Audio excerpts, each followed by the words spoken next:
नमस्कार। धीरेन्द्र पुणीर ऑफिशियल में आप सभी का एक बार फिर से स्वागत है। संवाद में आज उत्तर प्रदेश की राजनीति पर हम विश्लेषण करेंगे। उत्तर प्रदेश में इस समय 27 की शतरंज बिछ चुकी है, उस पर मोहरे एक दूसरे पर चलाए जा रहे हैं। लेकिन अगर हम उसका हाल फिलहाल की घटनाओं को देखकर विश्लेषण करते हैं तो लगता है जैसे बीजेपी कहीं ना कहीं इस नैरेटिव की वॉर में पीछे दिख रही है, क्योंकि विपक्ष अगर 2024 के परिणामों को देखें तो वो अपनी पूरी लड़ाई को जातीय आधार पर ही तय कर रहा है। यानी उसने अपनी जो जीत की बिसात बिछाई है उसमें वो जाति को एक प्रमुख आधार मानकर अपनी चालें चल रहा है। हाल फिलहाल में अब एक बड़ी घटना आई है जो ये बताती है कि विपक्ष कैसे जाति को आने वाले 27 के चुनाव में एक मुख्य हथियार बना सकता है।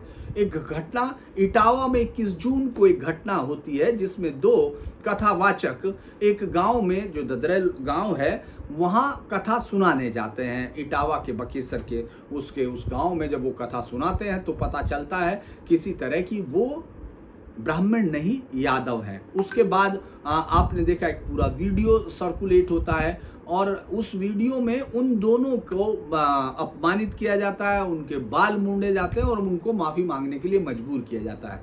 लेकिन जैसे ही ये खबर पता चलती है कि वो कथावाचक जो हैं यादव थे तो राजनीति अब शुरू होती है। अखिलेश यादव उनको लखनऊ में बुलाते हैं और उनसे मिलते हैं और 21-21 हजार रुपया देकर काफी सारी बातें कहते हैं। वो बातें बताती हैं कि 27 के चुनाव की तैयारी में जाति कितनी बड़ी भूमिका निभाएगी। अखिलेश कहते हैं कि भगवत कथा सबके लिए है, जब सब सुन सकते हैं तो उसे सुना क्यों नहीं सकते। इसके बाद जो एक और उस बातचीत में कहते हैं वो पीडीए वाली लाइन को बनाए रखना चाहते हैं और वो कहते हैं कि ये प्रभुत्ववादी लोग, यानी जो ब्राह्मण है, इसमें दो जो जिनमें झगड़ा होता है उसमें एक ब्राह्मण गांव है जहाँ के लोग हैं और दूसरा यादव जो कथावाचक हैं। तो वो सीधे तौर पर ब्राह्मण शब्द ना लेते हुए वो कहते हैं कि प्रभुत्ववादी लोग हैं, ये घोषित करें कि पीडीए द्वारा दिया गया दान और चढ़ावा कभी स्वीकार नहीं करेंगे। पीडीए यानी अखिलेश यादव का सबसे बड़ा राजनीतिक दांव, जो पिछड़े, दलित, आदिवासी और कभी कभी उसमें आदिवासी को हटा के वो अल्पसंख्यक जोड़ लेते हैं। तो ये जो सबसे बड़ा दांव है उनका, वो इसको यहाँ चलते हैं। वो कहते हैं कि कथावाचक की जाति पूछने के बाद पिटाई, बाल काटने और महिला के पैर पर नाक रगड़वाने की इस सारी घटना को वो प्रभुत्ववादियों के ऊपर गढ़ देते हैं। ये पूरी लड़ाई आपको उत्तर प्रदेश के हाल फिलहाल में हुई अलग अलग घटनाओं के साथ जब आप जोड़ते हैं तो आपको लगता है कि एक सीरा पूरा हो रहा है। पिछले कुछ दिनों से ऐसी कई घटनाएं अखबारों में आई जिसमें दलित दूल्हों को लेकर कि वो जब घुड़चड़ी निकाल रहे उस वक्त उन पर ऊंची जातियों के लोगों ने हमला किया। कुछ खबरें ऐसी भी आई कि जिसमें डीजे बज रहा था, उसके बाद उससे नाराज होकर उच्च जातियों के लोगों ने उन पर हमला किया। इसमें खबरें कई किस्म की हैं, लेकिन जो खबर हाईलाइट होती है उस पर गौर करने की बात है। कई जगह पर यादव या पिछड़ा जो तमाम लोगों का है उनका भी दलित बारातों के साथ झगड़ा हुआ है। ये खबर आई है, लेकिन ये खबर सिर्फ अखबार में छपी और फिर फाइल में दाखिल दफ्तर हो गई। लेकिन जैसे ही उसमें कोई ऊंची जाति, खासतौर से राजपूत हुए या ब्राह्मण्स हुए, या चूंकि यही दो गांव में जो लोग मिल सकते हैं उनमें से इन दोनों जातियों के लोग आपको उस बहुतायत में मिलते हैं जो उच्च वर्ग की बात की जाती है, अगर गांव में रहने वाले, तो वो इशू बहुत बड़ा हो जाता है। तुरंत उसमें विपक्ष शामिल होता है। तो ये विपक्ष का काम भी है, इसको कोई बहुत बड़ी चीज़ मैं नहीं मानता कि उसकी कोई गलती है, क्योंकि विपक्ष का काम ही अपने प्रति लोगों को आकृष्ट करना है, पर्चा चर्चा में बने रहना है। अब वो अगर ऐसा कर रहे हैं तो बीजेपी फिर क्या कर रही है? इस वक्त अगर हम बीजेपी की बात करें तो बीजेपी के पास प्रदेश में एक ऐसा मुख्यमंत्री है जिसको पूरे देश में लॉ एंड ऑर्डर के लिए मॉडल माना जाता है। यानी जो उसका लॉ एंड ऑर्डर पर काम है उसको दूसरे राज्यों में ये माना जाता है कि इसके आधार पर ही हम अपने राज्य की कानून व्यवस्था को चलाएं। इसके साथ साथ एक ऐसा जिसको उनके बीजेपी का जो कोर वोटर है वो दिल से चाहता है। लेकिन बीजेपी के अंदर ऐसा कुछ जरूर चलता हुआ दिखता है, भले ही वो अंदर हो या नहीं, लेकिन ऊपर से तो ये दिखता है जिसमें ये लग रहा है कि बीजेपी एक नैरेटिव की वॉर को हार रही है और विपक्ष इस पूरे जाति के नैरेटिव को अपना मुख्य हथियार बना रहा है। अब इस घटना में आपने देखा होगा कि तमाम जो आरोप लगाते वक्त ये बहुत सावधानी बरती जा रही है कि ब्राह्मण लोगों को ये बताया जाए कि योगी उनके मुख्य संरक्षण करता है। अब इसमें फिर सवाल कहाँ से खड़ा होता है? अगर आप पिछले कुछ महीने में कुछ यूट्यूबर्स को, जिन यूट्यूबर्स ने कभी भी मुख्यमंत्री योगी आदित्यनाथ के किसी काम की तारीफ नहीं की होगी और वो उनको सिर्फ ठाकुरों का मुख्यमंत्री साबित करने में अपना समय लगा रहे हैं, अगर आप देखेंगे माफ कीजिए, तो उनको जो योगी आदित्यनाथ है, अगर अभी तक उनके वीडियोस देखते हैं तो उसमें लगेगा कि जैसे योगी आदित्यनाथ ब्राह्मणों के खिलाफ एक कोई मुहिम छेड़े हुए हैं। उनके हिसाब से थानों में राजपूत हैं, अधिकारियों में राजपूत हैं, तमाम ठेकों में राजपूत हैं और वो एक मुख्यमंत्री जो साधु है उसको ठाकुर मुख्यमंत्री साबित करने के लिए पूरी ऊर्जा अभी तक लगा रहे थे, जिसमें ब्राह्मणों के खिलाफ वो रात दिन काम करते हुए दिखते हैं। माफ कीजिएगा। लेकिन जैसे इस घटना में ब्राह्मण का नाम आता है तो तमाम अचानक वो सभी लोग और वो पूरा हिस्सा सेक्शन या नैरेटिव बिल्ड करने वाला वो सेक्शन वो ये साबित करता है कि योगी आदित्यनाथ के राज में ब्राह्मणों ने दलितों पर या पिछड़ों पर अत्याचार करने ज़्यादा शुरू कर दिए हैं और उनके खिलाफ कार्रवाई नहीं होती। जबकि ये वीडियो वायरल होते ही वहाँ के एसपी ने बाकायदा बाइट देकर 4 लोगों को, काफ़ी के खिलाफ एफआईआर दर्ज की और 4 लोगों को अरेस्ट भी किया गया।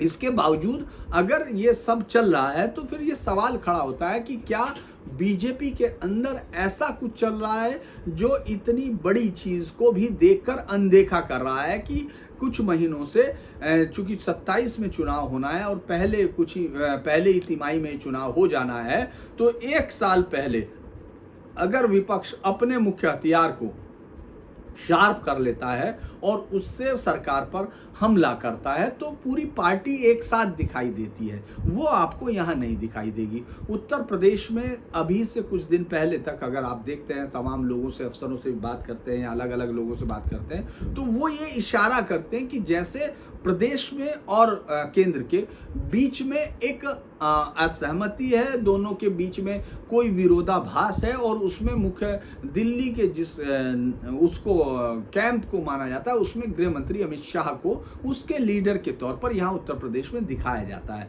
और प्रदेश में योगी आदित्यनाथ को लेकर सवाल खड़े होते हैं कि उनकी केंद्र सरकार से बन नहीं रही है। अब इस पर अभी 2 दिन पहले जब अमित शाह आए तो वो जब उत्तर प्रदेश में एक जगह ये कहते हैं कि केशव प्रसाद मौर्य मेरे मित्र हैं, तो उसके तुरंत बाद ये कहानी शुरू हो जाती है कि 27 में योगी आदित्यनाथ मुख्यमंत्री नहीं बन रहे हैं। अब केशव प्रसाद मौर्य का नंबर है और दिल्ली उनको अब अपनी छत्र छाया में लेकर सीधे तौर पर घोषित करने के संकेत दे रही है। ये तुरंत आपको दिखेगा कि ये बहुत बड़े लेवल पर शुरू हो जाता है। इसके तुरंत बाद इस बयान को कोई साफ भी नहीं करता। फिर आप देखेंगे कि उत्तर प्रदेश बीजेपी में न तो प्रदेश अध्यक्ष चुना गया है अभी तक, जो बहुत दिन से खाली है। इसके बाद 28 जिलों में जिला अध्यक्ष नहीं चुने गए। इसके अलावा बहुत सारे निगमों और निकायों में वो जगह खाली है, 3 साल हो चुके हैं, जो पार्टी के लोगों को या पार्टी के वर्कर्स को दी जाती हैं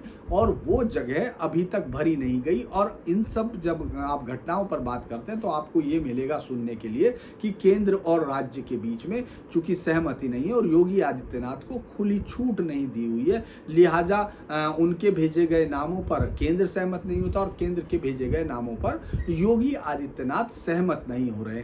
इस तरह का जो एक वातावरण आपको जो मिलेगा वो ये नैरेटिव के तौर पर आम जनता के अंदर फीड किया जाता है। लेकिन लेकिन बीजेपी की तरफ से कोई ऐसी चीज आपको दिखाई नहीं दे रही जो इसका खंडन करती दिख रही हो। योगी आदित्यनाथ को अलग खड़े दिखाया जाता है और जो ब्रजेश पाठक हैं और जो केशव प्रसाद मौर्य यानी दोनों उप मुख्यमंत्री वो अलग नेतृत्व करते दिखते हैं और कई बार तो ऐसा लगता है कि जैसे ये सायास किया गया काम हो, चूंकि हर एक दल को अपनी नीति बनाने का पूरा हक होता है और लोकतंत्र की यही खूबसूरती भी है कि आप जो आज विपक्ष है वो कल को सत्ता पक्ष भी हो सकता है। इस वक्त अगर हम देख रहे हैं कि जो नैरेटिव बिल्डिंग का काम है वो विपक्ष बहुत बेहतर तरीके से करने में जुटा हुआ है, क्योंकि योगी आदित्यनाथ, चूंकि ऐसा लगता है जैसे केंद्र सरकार योगी आदित्यनाथ पर पूरा अपना विश्वास जता रही है अगर हम दूसरे तरीके से देखें, और उनको खुली छूट है कि वो जैसा चाहे वैसा नैरेटिव सेट करें। लेकिन दूसरी तरफ देखते हैं तो फिर इन तमाम पदों पर जो नियुक्ति है वो हो क्यों नहीं रही है। अगर वो वाकई खुले हुए मन से हैं तो फिर उनका वो क्यों नहीं कर पा रहे हैं, ये बहुत सारे सवाल हवा में गूंजते हैं। क्योंकि जब आप कोई स्पेस छोड़ते हैं तो वहां सबसे पहले राजनीति में संदेह और अविश्वास के बादल क्रिएट होते हैं। इस पूरे मसले में चूंकि जो घटना हुई थी उसमें तो अपडेट और भी आ गया, ऐसा नहीं है कि वो ये कहानी कि सिर्फ यादव कथावाचक थे और ये सुनने के बाद मारा गया। अभी वो लोग, उस गांव के लोगों ने जाके एसपी को बाकायदा शिकायत पत्र भी दिया। उसमें उन्होंने कहा कि ये जो लोग आए थे उस वक्त इन्होंने अपने आप को अग्निहोत्री ब्राह्मण बताया और उनके पास 2 आधार कार्ड मिले थे, क्योंकि 2 आधार कार्ड होना अपने आप में ही क्राइम है।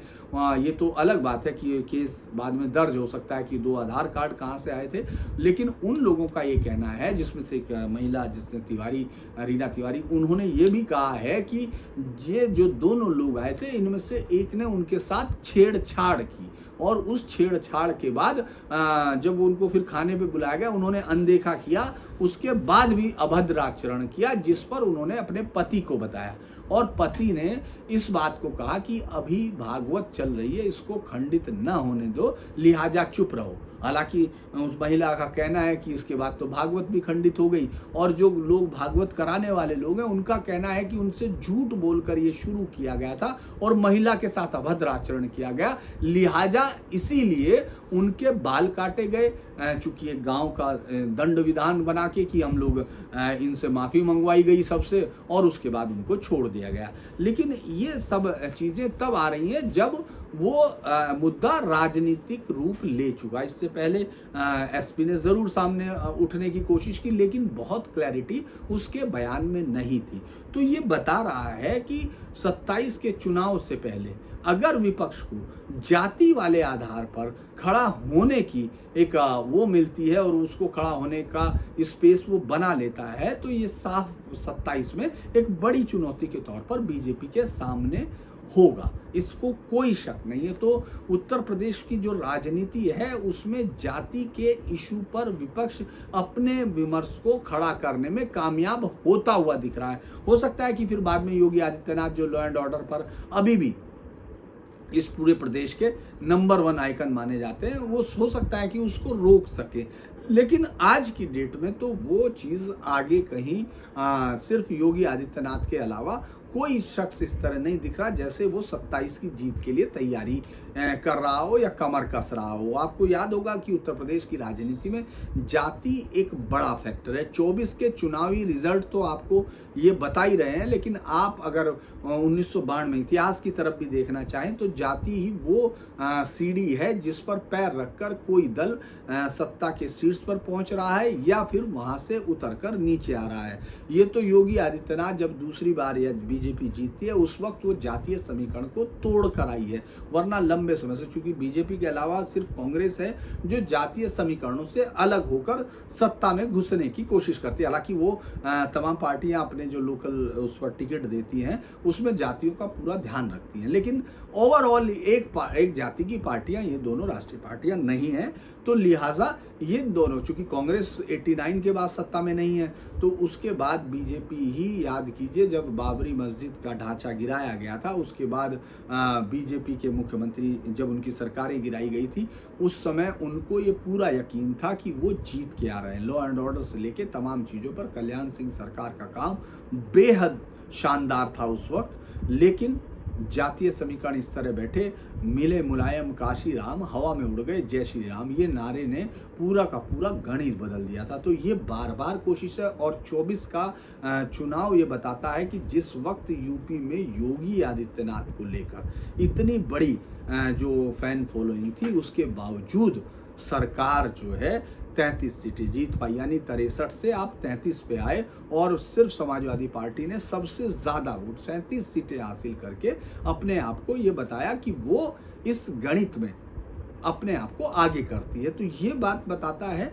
कि जातीय आधारित राजनीति उत्तर प्रदेश में कितनी बड़ी ताकत हो सकती है, और अगर इसको अभी आप लेके चलें तो ये बिहार तक में अप्लाई करता है, क्योंकि यादव वोट को लेकर चूंकि जिस तरह से उठाया है इस इशू को, और अखिलेश यादव ने उनको 21 हज़ार रुपये दिए, समाजवादी पार्टी ने उनको 51 हज़ार रुपया देने की घोषणा की है। तो भले ही आप कानूनी तौर पर अब कुछ भी कहें, लेकिन एक नैरेटिव के तौर पर लोगों के अंदर ये बात गई कि कुछ ब्राह्मण लोगों ने जो सिर्फ इसलिए कथावाचकों को पीटा कि वो यादव थे, वो ब्राह्मण नहीं थे।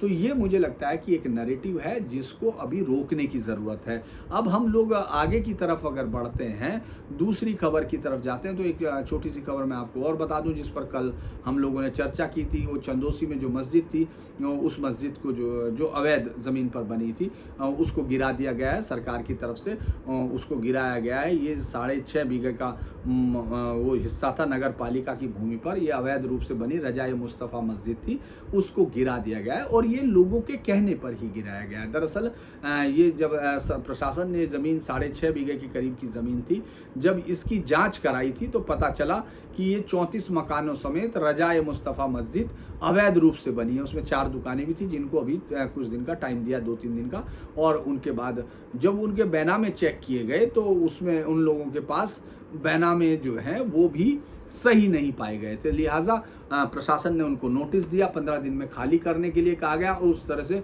मस्जिद कमेटी से कागजात मांगे गए। मस्जिद कमेटी के पास कोई कागजात नहीं थे, लिहाजा प्रशासन ने पिछले हफ्ते मस्जिद को ध्वस्त करने के आदेश दिए। इसके बाद कमेटी ने खुद ही मस्जिद ध्वस्त करने का आग्रह भी किया, प्रशासन ने अनुमति दे दी, और पिछले 5 दिन से कमेटी चूंकि मस्जिद को ध्वस्त नहीं कर पा रही थी, तो लिहाजा सोमवार को मस्जिद कमेटी की ओर से एक्सपर्ट की टीम बुलाई गई थी, लेकिन मीनार सहित वो मस्जिद का हिस्सा नहीं गिराया गया। तो वहां उन्होंने हाइड्रा को बुलाकर मस्जिद के मीनार और बाकी तमाम हिस्से को पूरी तरह ध्वस्त किया, दुकानदारों को नोटिस दिया, और बाकी ज़मीन लेकर प्रशासन को दे दी। तो ये एक उस मस्जिद का हुआ। इसके अलावा अगर हम लोग अगर देखते हैं, तो जो तीसरी खबर है जिस पर हमेशा अभी मुझे लगता है कुछ दिन और नज़र थी, वो ये है कि इस समय ईरान इजराइल के बीच युद्ध विराम को लेकर बहुत सारा कन्फ्यूज़न ज़रूर है, लेकिन मैं अगर देखता हूं तो दोनों राष्ट्रों ने एक तरह से युद्ध विराम मान लिया है।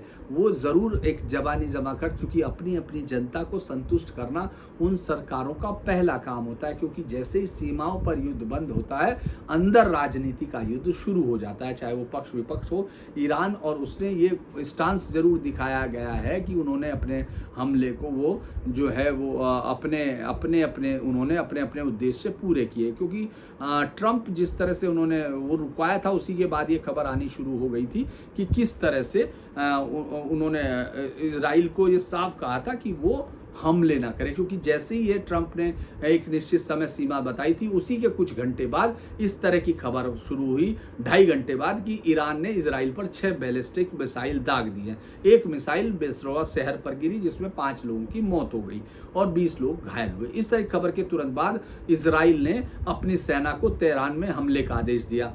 थोड़ी देर बाद इजराइल ने ईरान की राजधानी तेहरान में एक साइट पर हमला कर दिया रडार पर। इजरायली आर्मी ने इस हमले की पुष्टि की। इसके जैसे ही ये खबर उनको मिली ट्रंप को, तो ट्रंप तो बौखला गए, क्योंकि वो तो ये घोषणा कर चुके।